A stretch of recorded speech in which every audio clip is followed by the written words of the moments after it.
Guys, another episode of Pounds to Kilos coming your way. This week we are hearing from Bayden Brown, and what an interesting journey it's been for Bayden this year. Of course, he qualified for the CrossFit Games very early on through the CrossFit Open, and we were all waiting to see him on the competition floor because we didn't see him at a sanctional after that. And then, of course, at the CrossFit Games, there was a disappointing finish after he got cut after the first event. So in this episode, I get to hear from Bayden about how the 2019 season played out for him, what the thought process was directly after getting cut at the games, and then what his plans are for 2020. He's a ripping lad. I really enjoyed catching up with him, and exciting to hear that we're most likely going to see him at both Australian sanctionals in the upcoming season. So listen, enjoy, and keep converting pounds to kilos. Hey guys, this episode of Pounds to Kilos is brought to you by Athena. Some of you might be wondering, what is Athena? Well, let me give you some context. The Greek god Prometheus molded man from clay, but it was the goddess Athena that breathed life into them. Athena exists to give life back to entrepreneurs on both sides of the globe through virtual assistant services. Sick of managing all the smaller tasks inside of your business? Looking for ways to scale your business and get back in your life? Athena has you covered. Guys, I can't speak highly enough of the experience that I've had with Athena. It's just, for somebody who's trying to start a podcast and doesn't know much about this world, I've just had somebody who's been there to take care of the mundane tasks, the tasks that drained me emotionally, that drained my time, my energy. And the lines of communication are really, really easy, and it feels good to know that there's somebody, from a developing country that is got some work, and I'm sort of providing that. So I can't speak highly enough about having a virtual assistant from Athena, and you should definitely jump on to athena.co and use the promo code POUNDS when booking a demo for 20 hours of a free virtual assistant services. Enjoy this episode. Right, okay. All right, man, we'll make a start. First of all, thank you for joining me on Pounds to Kilos after all our technological issues. No worries, man. So, dude, I feel like there's a lot to ask you, and there's heaps. I reckon as I was sort of writing out some things about you, you're probably the least well-known of the CrossFit Games athletes in Australia at the moment. Is that something that sits comfortably with you, or have you enjoyed a little bit less of the limelight? I'm alright with that. Like, I live up in Townsville, away from everyone. Like, I think our biggest city that's close is Brisbane. So, and that's still like a 12-hour drive or something like that. So yeah, I don't mind that. That works good for me. Now, you're going to have to, I reckon a lot of our audience members probably don't know a heap about your history, but this was the first time that you went to the games as an individual, but you've been competing on teams for a number of years there. Talk us through like your history with things like Tropic Thunder and CrossFit Townsville. So I started CrossFit when I was 18, so what's that, 6 years ago now? Yep. And so I've been on a team with Tropic Thunder for 3 years. So I think that was last year, 3 years. We started 4 years ago. What's that? Yeah. Like you were an individual in 2018 at the regionals, yeah? Yeah. So I think I started with Tropic Thunder in maybe 2015, the year after they went to the games. Sure. And then I was with them for 3 years, and then started my individual sort of pursuit in 2018. So yeah. Now, like people like me, from what we could hear around the traps, there was always talk about you on that team. Was the timeline of going individual always planned to be this, man? Like, well, I know 2018 was your first individual year at regionals. Was that always the plan, like 3 or 4 years of team and then individuals? The goal was to go individual pretty much straight from the get-go, but obviously wasn't good enough, so I needed to, and we were good enough to qualify a team into the competition, so I just kept rolling with whatever I got until I got individual, and then I rolled with that on 2018. But yeah, the goal was always to go individual in the sport, so... Yeah. In 2018, so I guess a lot of people wouldn't know this. That was your first regionals appearance as an individual. and you finished 6th that weekend, and you were real close to a spot. Did you? 4 points. What was it? 4 points. 4 points. Yeah, I was sitting top 5 for the whole weekend, and then I had a pretty bad third workout. Forgot how to walk on my hands. So yeah, right. Which sort of cost me in the long run. There was a bit of a muck around in the last workout, but it was all based off that third workout that cost me. So yeah, so 4 points was pretty devastating. Did you expect to go that year? I mean, I know that if you've never been before, it's hard to have expectations, but did you think that you were going to go top 5 in 2018? No, I didn't. I didn't have any expectations sort of going into the 2018 season. I was just it was the best I'd felt at the time, and I was like, oh, this feels really good. And then went to regionals and sort of shocked myself after the first day, and I was like, oh, I always tell myself, like, the competition isn't won yet, and then going into the third day, I was still sitting top 5, and I was like, oh, holy. And then, yeah, literally the last workout, Zeke put in this massive effort and jumped ahead of me, and I was like, I was filthy, but it was still good. It was one of those, I guess, learning experiences that paid off in the long run. So, well, it's funny, I guess, after 2018, I mean, you would have been, I'm imagining, raring to go back to regionals, and then there was all these format changes. Now, I guess every man and his dog's been asked about the format changes, and everyone's got their opinion, but less so on whether you think it's good or bad. What was your initial reaction as to what you were going to do to get to the CrossFit Games? What did you think your avenues were? So my avenues were pretty much go to every sanctional event I could. So literally when Dubai got announced, I was like, oh, okay, well, it seems like I'm going to try for Dubai, and then qualified for Dubai and went to Dubai. Yep. Then come back, and then there was ACC on the back of that in January. And I still hadn't qualified, and then through the Open, so going into the Open, I was wrecked because I'd done Dubai and then ACC, and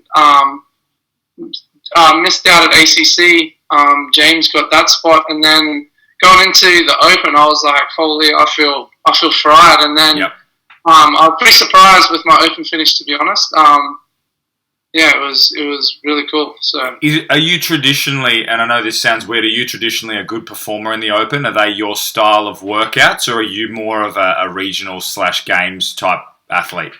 I didn't think I was an Open athlete. Like, I don't like the light barbells and the like heaps of gymnastics and all that sort of stuff. I'd rather get to more like technical gymnastics and heavier barbells and all that sort of stuff, and heavier weights and long runs and and that's pretty much stuff that isn't CrossFit. I really like like long runs, long bikes, long swims, all that sort of stuff. So I never really thought too much about the Open. Like, I just was doing the Open to do the Open, and it really surprised myself. So it was cool.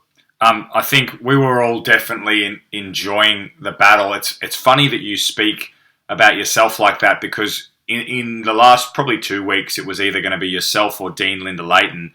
And Dean is typically a very, very good performer in the Open. Did you redo workouts and whatnot? Did you sort of see, hey, this is actually my chance to go? Or if you did, when did that happen in the Open? Did you realise I can win this? Probably after the second week, when I think I took the lead. Maybe after the second week, maybe second or third week. Yep. And my goal, like my mindset with the Open is like heaps of people are like, oh, one and done. I'm not that athlete at all. I'm the first to say that if I need to do the workout 6 times, I'll do the workout 6 times. I love it. So that's sort of my mindset with the Open. I did the workouts more than once, straight up.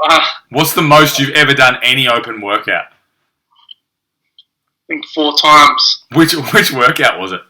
It was the burpee one. The burpee bar muscle up one. From this year? From this year, yep. Yeah, right. Look, I know a number of people that did that 3 times, but you're definitely the person to do it 4 times. So yeah. So kudos to you, sir. Say again. I would not recommend doing that workout 4 times. Especially so I did it on like a Friday night, and then I did it on a Sunday, then did it on the Monday, and then did it on the Tuesday. And after that, I was like, I'm never doing another burpee again. So yeah, that's funny, dude. Now, after you qualified, I actually shot you. I don't know if you remember this. I shot you a message and said, "Hey, are we going to see you again at another sanctional?" And you got back to me and you said, "Nah, now that I've qualified, like I don't think I'll do another sanctional." Was that always the plan? Like, okay, games are now the priority. We don't need to do another sanctional, or was it just how you felt? Yeah, that's sort of always been the way I've rolled. Like if like especially this year or last year, when my plan was to hopefully qualify for the games and then literally just focus all my efforts on the games. Yep. And I don't know if that was a good or a bad thing. Okay. I'm still a bit unsure on that, but yeah, that would probably still be the plan again. Sure. Yeah, and yeah. Look, I suppose when I looked at your season, and I was looking back at your history on the CrossFit Games site, I can't really think of... There'd be some games rookies, obviously. There was a lot this year, but very few would have had you only had one regionals under your belt. Will we be seeing you at more individual competitions this year? Like, is that a plan for you going into this season? Yeah, I plan on, so obviously the Open is the main thing on my list at the moment, and that's where all my efforts are towards now. But then going into the next season, I definitely plan on doing both Australian comps. Okay. And then I may be looking to go overseas and compete overseas at something. I don't know what comp that will be yet, but it'll definitely be 2, possibly 3 comps that I'll do next year. So I'm sure you were very competitive at Dubai, but it definitely would seem like that's a hard one to grab a qualifying spot from. I mean, Matt Fraser and whatnot did that last year. Does that come into play? Like who's going? Or is it more like, no, this one suits me, so I'm going there. I don't care who else is going there. I don't care who goes to the comps. I compete against like the best people. That's the reason why I do CrossFit. Sure. It's the same with anyone. Like everyone who goes to the games, at some point, if you want to be competitive at the games, you have to compete against everyone. The good guys. So, so I don't mind who goes to comps and all that sort of stuff. The ones in Australia are easy because, like, they're close. Yep. I don't have to worry about flying overseas. They're not easy to qualify or anything that through, but they're easier to get to for me. So, yeah. We don't have a comp we don't have a sanction, I should say, in Australia this year.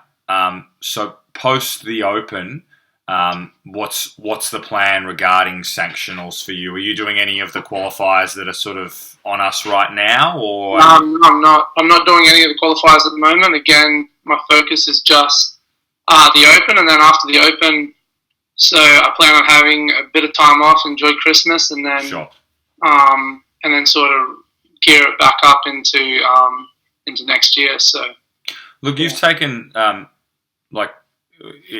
off makes total sense because you've had a pretty big few months. So not just the games, but the lead up to the games. You were in the States for the better part of what looked like a month. Is that a fair call? Yeah, about 6 weeks. So yeah, wow. And in that time, you were training with your coach Ben Bergeron, and you're also training with the rest of the Comp Train group. Those videos that are online of that camp and your training are pretty phenomenal. But if you can summarize that experience and what it gave you, what was a few big takeaways from that experience? So there's a lot of stuff about mindset, which is cool. Everyone knows Ben's heavily on mindset and all that, which is awesome. But yeah, like it was just like the camp and the training was awesome. So I spent a lot of time with Katrin. Yep. And that was awesome. So being able to train with someone who's won the sport 2 times and is one of the best women in the world at the sport is awesome. So up in Townsville, I get I train a lot by myself, or all my training is by myself. Sure. So it was awesome to have someone who I was consistently chasing every day, and that was probably one of the biggest takeaways. And seeing the different level of training as such as well. Like, I have a full-time job and all of that, where Catherine's whole focus is, or her full-time job is CrossFit Games.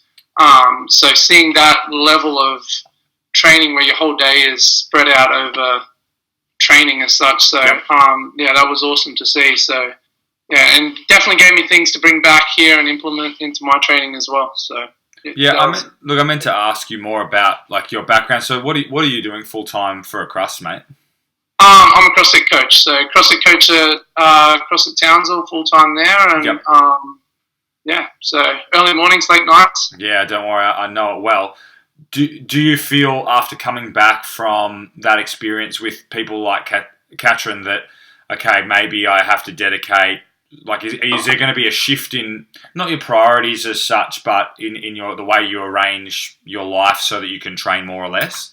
Yeah, so my boss is awesome. He's awesome with my work, and obviously I still have to get my hours in and all that sort of stuff, but we've structured it so I have the whole day to train now. So I work early morning until about 8 or 9 o'clock, and then I have from then till about 5 in the afternoon off to be able to get all my training in and all that sort of stuff, and then start work again at 5 till about 8 o'clock as well. So it's good. Did you feel like hanging around the other games competitors that your situation of, full-time coach, it's probably these days it's a little bit of the anomaly. It's not what all of them are doing. Probably there's more like Katrin than there is like you. Did you get that sense?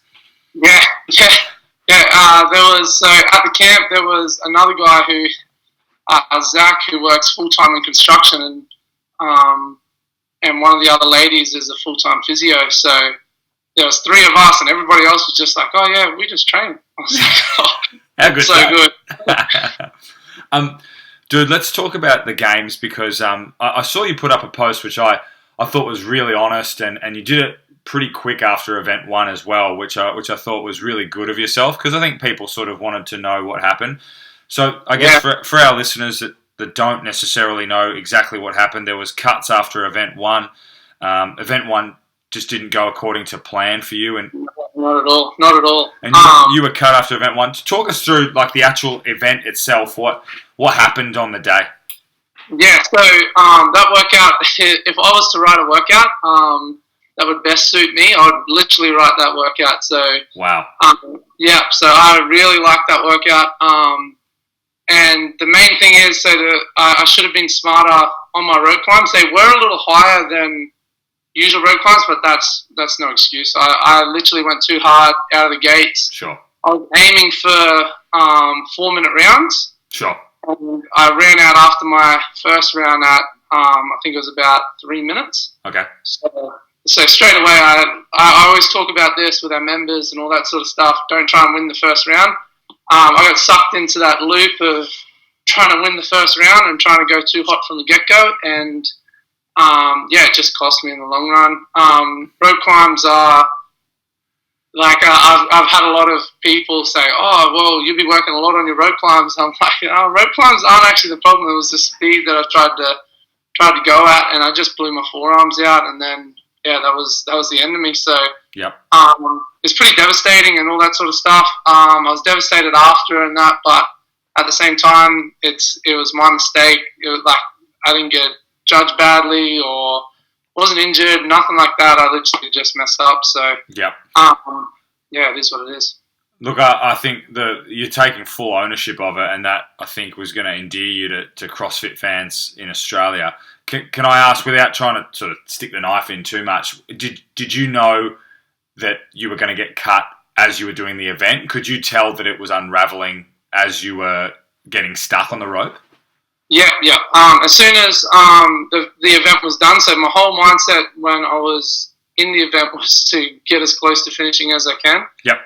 And that meant massive rest because I went too quick and blew those forearms out, and then but once the event was done, like I seen my girlfriend, and I was like, oh yeah, that's my weekend done. I knew pretty much straight away that I was done. Yep. So that probably made it a little, I don't know, easier or harder, however. Yeah, sure. But so I knew pretty much straight away.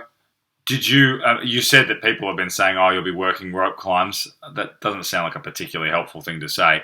But at what point have you been able to go back and dissect? Right, these are the things that I should have done differently. Like when were you able to bring it back into your headspace and think, okay, let's analyze where I went wrong here? Probably about 10 minutes after the event. Yeah, right. Yeah. So literally 10 minutes after the event, I come up with another strategy, and I was like, oh, why didn't you just use this?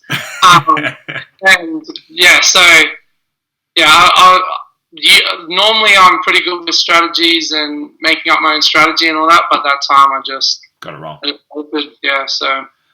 Can I ask you, I'm hoping, or I imagine that the people that said those rope climb comments aren't those in your inner circle. What were people like, your partner and your coach, Ben, like what were their first words to you sort of after this happened? They were awesome. My girlfriend was awesome through the whole thing. I was pretty upset. Sure. Afterwards. So we went pretty much straight back to the hotel room, and we just hung out there, and she's awesome. She's one of the main reasons why I do CrossFit and I was able to make the CrossFit Games is her. So, none of this would be without her. So, but yeah, they were awesome. Everyone was positive, and it was really good. What did you get to? Is that the first time? It wouldn't be the first time attending the games, but that was your first time at Madison. Is that a fair call? No, that was my first time at the games. Oh, first time as well. So, did you enjoy the spectacle? Did you enjoy being there after the fact? I was really enjoying it beforehand, and then when I got cut, so it was awesome to still walk around. Like my whole thing was, we're going home. Pretty much 5 minutes after the event, I was like, no, I'm cut. And then once I got cut, I was like to my girlfriend, I was like, right, we're going home. Book those early flights, and then about 2 minutes after that, I was like, oh, you're so dumb. Just go back and watch the games. So we went back and watched every day. But the hardest thing for me was watching the CrossFit Games. That was quite challenging for me, sitting in the stands and watching. So I'll ask you two questions. Well, sorry. In relation to watching, I'm imagining it was hard for two reasons. One, because you that's what you went out there to compete for. How was the rest of the weekend's programming for you? Like what would have been some good events for you? Every event past that.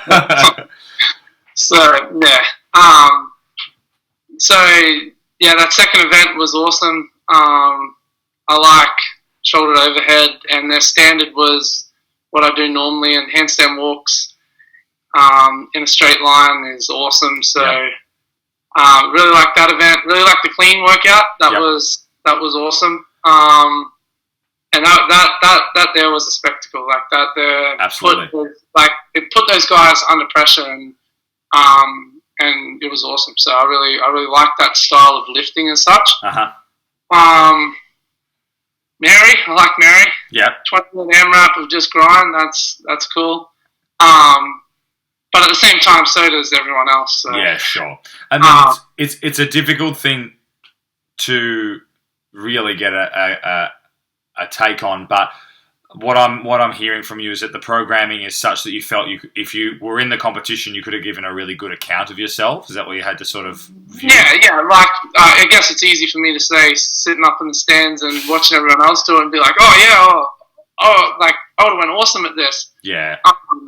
Like that's easy for me to say, even though I didn't do the workouts. But I really like the look of all the other workouts. But at the same time, I like the look of the first workout. So sure.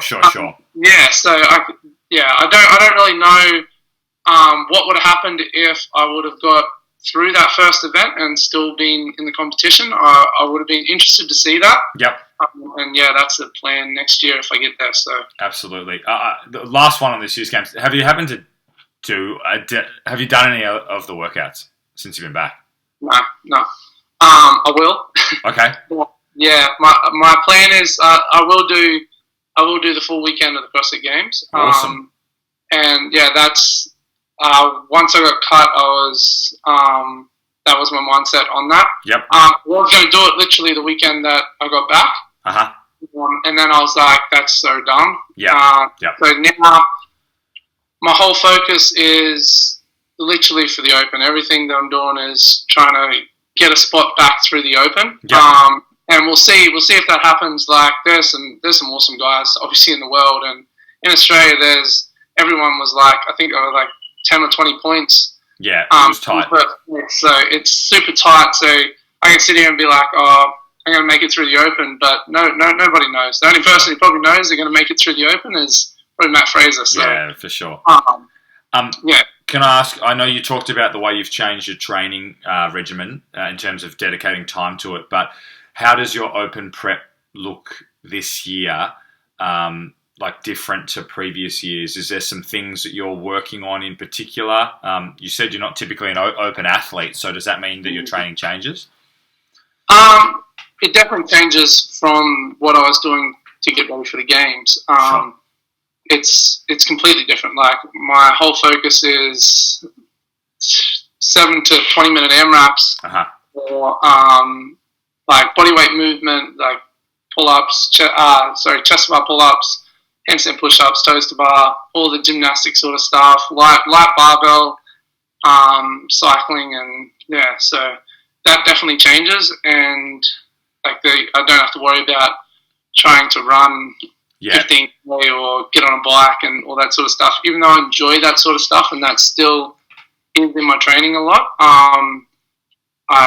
My main focus is Open workouts and being prepared the best I can be for like 5 weeks away. So, can I ask you? I mean, part of your you won the Open in Australia, so we know you have an engine. How much of that do you put down to your previous training, or it sounds like you probably do a little bit more of the longer aerobic stuff than most CrossFitters? Is that a bit of a secret weapon, or is that maybe something that you know you should stay away from? No, I wouldn't call it a secret weapon. Like everybody has access to a bike or or some shoes to run in, or a pool or something like that. I just actually really enjoy that style of training. And yeah, like I've been talking with one of the guys, the owner of our gym here, and I'd love to like get myself ready for like an Ironman and all that sort of stuff. Like that would be pretty cool. I'd like to do that sort of stuff. But yeah, I just enjoy getting on the bike, going for a ride, and that. And if it helps me with the Open workouts, maybe. I don't actually know. Sure. Something I've always done, so I don't know if it does or it doesn't. So, yeah. But I would definitely say for people to get on a bike and go for a run, it's pretty soothing. Yeah, like get outside the gym. It's probably not not a bad piece of advice. Hey, mate, I want to ask you about what the vibe was like in the States. I know that's a bit of a general question, but like you said, you're from Townsville, so North Queensland. I'm guessing like the amount of hype and media around CrossFit up there. I mean, you've got people like me annoying you for a podcast, but when you were at the games and you had all that media at the comp train camp, like how does that all sit with you? Are you able to just sort of let that wash over you, or was it a cool thing to experience? Yeah, so like I used to be really scared of the camera. Oh yeah. But yeah, I still hate pictures and all that sort of stuff. Like, I'm the first one to divert from a picture and that. But one of the things that I learned pretty quick with media and that was to just sort of be yourself. Yep. Talk smack.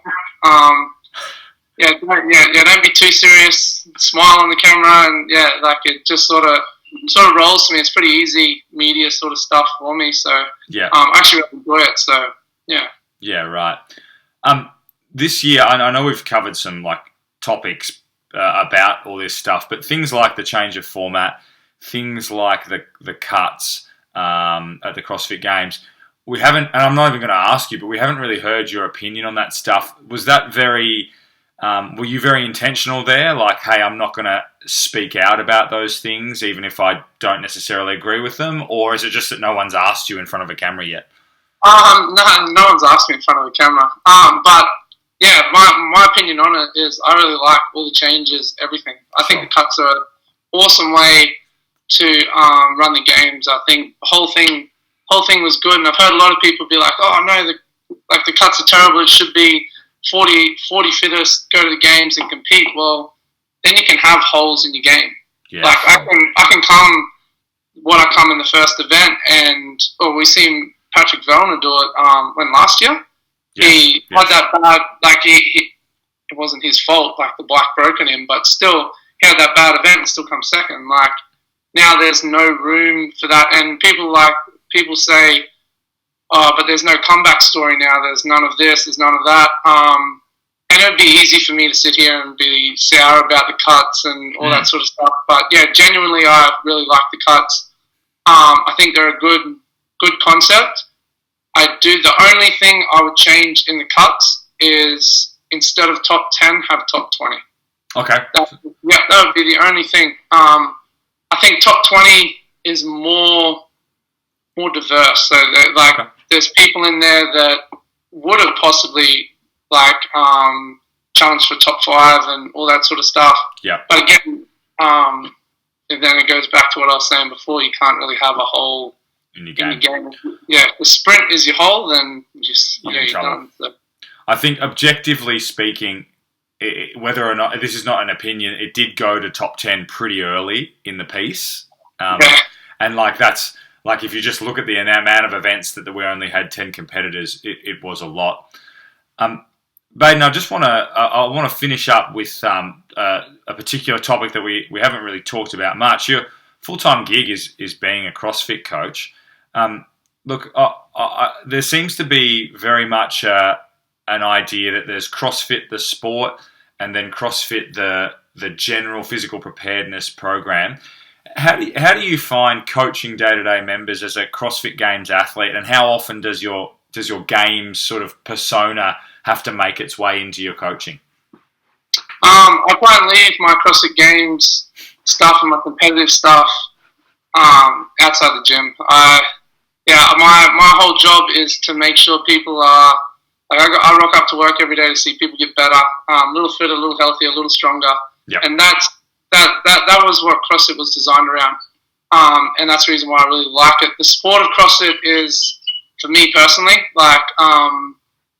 I like the challenge of CrossFit. We were talking about this the other day, me and another mate of mine, and CrossFit is sort of like one of the most physically demanding sports there is. We're not getting punched in the head like a boxer or riding a bull or anything like that. But at the same time, we train the same way we compete as such. So it'd be the same with rugby league players. If rugby league player was to play rugby league 7 days a week, would they be able to do that forever? Probably not. And that's the same with CrossFit. CrossFit's only a short little thing, but I like the whole competitive side of CrossFit and what I get to do in it and where I've been and all that sort of stuff. So that's more for me. When I coach I'm all about health. Yeah, sure. Well, I get very much that someone who springs to mind who's able to balance that a lot is Ben Bergeron. He's obviously coached multiple CrossFit Games champions, but then he's also a very successful affiliate owner for people that are just pursuing health. Were you able to spend some quality time with him and talk through that balance or almost anything else about sort of being a coach and an affiliate in an affiliate? Not really, no. When I was there was I was training with Catherine, so our whole thing was business training for the team. So when I was there, I didn't even I didn't worry about coaching or anything like that because I had time off to be able to just focus on training and that. But CrossFit New England that's a well-oiled machine. The way they run, the way their coaches run, the way their clients run it's awesome. People talk about chasing CrossFit New England, and CrossFit New England being high up there. I would definitely say that. Their structure and their formatting is world class. So that gave me a lot to be able to take back to my affiliate. Sure. And definitely watching their coaches and the things they talk about and attitude and persona when they take class. There were so many things that I learned from that just by watching classes and that. So that was really cool.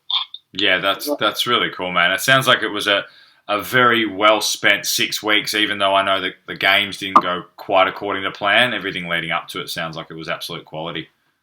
Yeah, it was awesome. It was awesome. I couldn't have asked for anything better. So awesome, man. So, dude, just before we wrap up, we're going to obviously see you compete in the Open. After that, it's going to depend how the Open rolls as to what sanctional we might see you at next. Is that a fair call? Yeah, but I'll definitely be at ACC and Down Under. Okay, is there something you're not telling me? No, I'm kidding. Is there something on your mind this year, potentially, though?